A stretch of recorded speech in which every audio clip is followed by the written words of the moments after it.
Hey, everybody, and welcome to another deep dive. Today, we're going to be talking about something that I know is near and dear to all of our hearts, which is living longer, but not just adding years. You know what I mean? Like Right. really making those years count. Right. And get this, our muscles might have something to say about all that, living a longer, healthier life. Turns out they hold some secrets. Yeah, that's right. And it's funny, for a long time, everybody was all about muscle size. Right.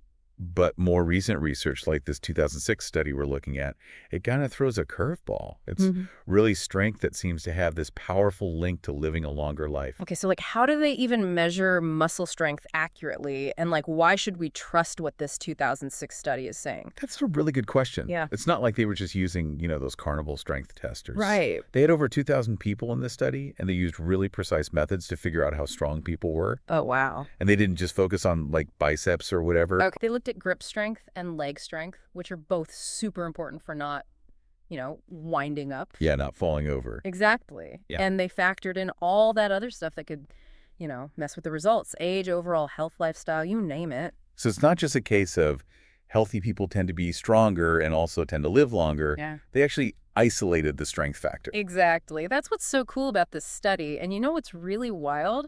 One of the things they found that was most interesting was grip strength. Wait, seriously? Yeah. You know how some people put a lot of stock in a firm handshake? Oh, yeah. Yeah. My grandpa used to say his handshake was his secret weapon. Well, He lived to be 98, so I guess. there you go. He was onto something. Yeah. This study actually showed that men with a stronger grip in middle age were more than twice as likely to live to be 100. Twice as likely. Yeah, twice as likely compared to the guys with weaker grips. That's huge. It's a pretty big deal. But, like, why grip strength? I mean, It's not like we're all hanging off cliffs or anything. right. It's not about how much you can lift, really. It seems like it's more about how healthy your entire system is, like the network of nerves and muscles that control everything you do. Right.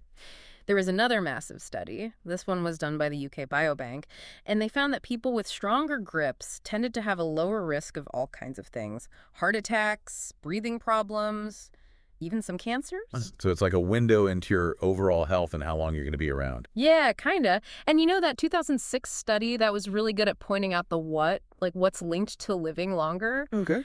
But this other source we've got, this one digs into the why. And that's when things get really interesting because this one talks about how our muscles are almost like this hidden anti-aging organ that we've had all along and just never really appreciated.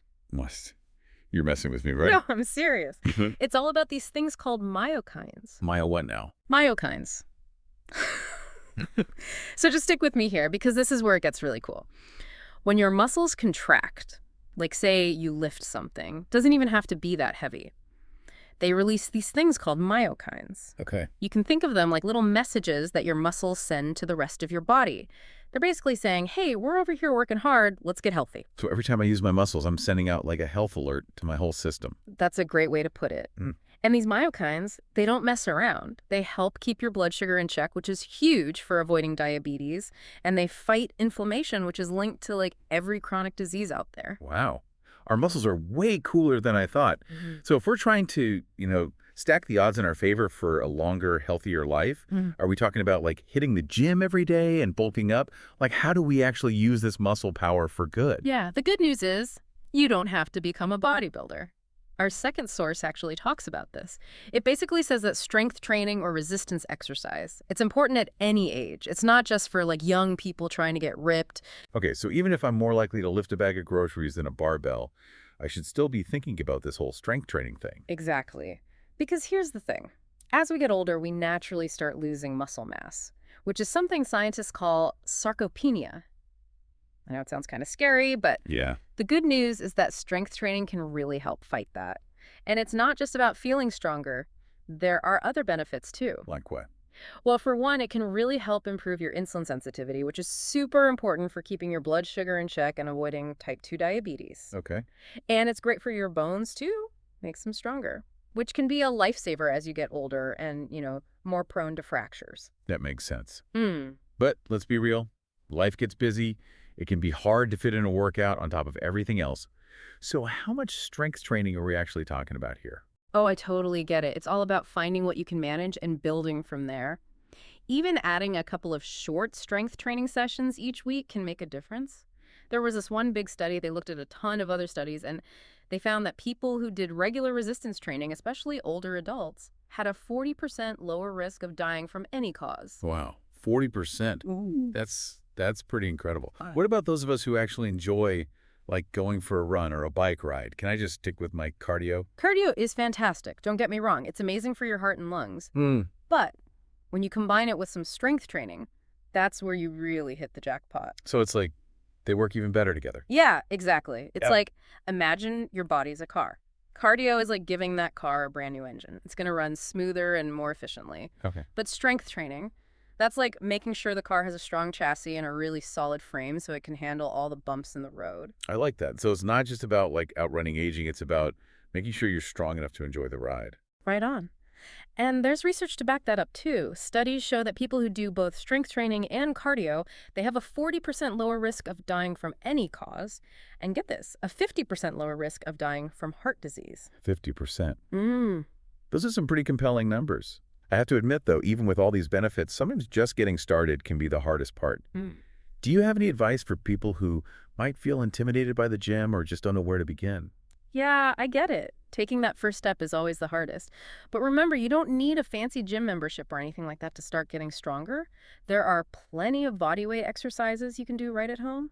Things like squats, lunges, push-ups, even just using resistance bands can make a big difference. You know, this whole conversation has got me thinking. We've been talking a lot about the physical benefits of strength training.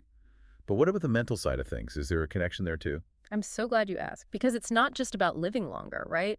It's about enjoying those extra years to the fullest. And it turns out strength training might actually play a big role in that as well. Really? Tell me more. Well, there's more and more research showing that strength training or resistance exercise can actually help with things like depression and anxiety. Wait, you mean hitting the weights could actually make you feel happier? It's true. And it makes sense if you think about it. Exercise in general releases endorphins, those feel-good chemicals in our brain. Yeah.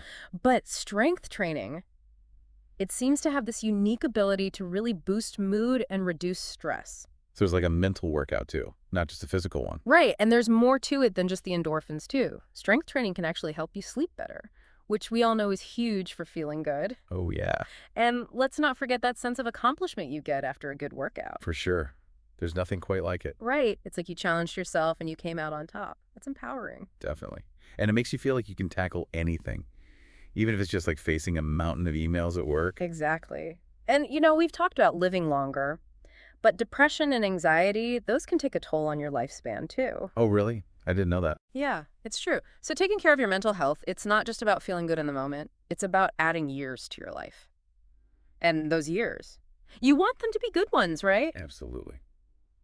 Well, this has been amazing. I have to say, we hear so much about exercise in general, but this deep dive has really opened my eye to the power of strength training. It's not just about how it makes you look, it's about how it makes you feel, inside and out. I totally agree. It's about building a strong foundation for a longer, healthier, happier life. And the best part is, it's never too late to start. So true. Well said. We hope you enjoyed this deep dive as much as we did. If there's one thing to remember, it's that strength matters. It affects how long we live, how well we live, and how we experience all those years in between. So what's one small step you can take today to put this knowledge into action? Maybe it's doing some squats while you wait for your coffee to brew, or checking out that gym down the street. Whatever it is, take that step. Your future self will thank you. Thanks for joining us, and we'll catch you next time.